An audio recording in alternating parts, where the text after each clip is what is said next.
Co hoši? Ja sa volám Štefan, som z Východňára. A povedz to takto, predstav si to, ja som udelal takú veľkú tržbu, kúpil som si kartóny Marlboro, ale ten chlap bol ze mňa v piči. Úplne v piči, chápeš? Aj ten vedúci byl v piči. Pána Boha. Však ja som zrobil tak 60-70 tisíc, chápeš? Možno aj 80.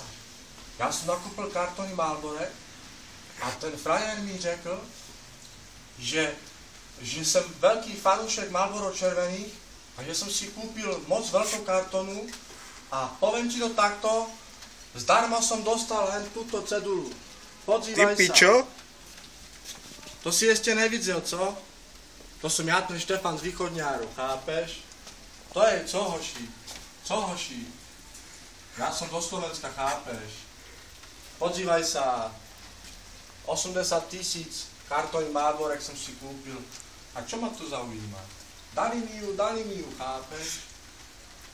A poviem ti to takto, ja som si zrobil stránku na FB Štefan z Východňáru a pod mojím videom bude odkaz na moju stránku.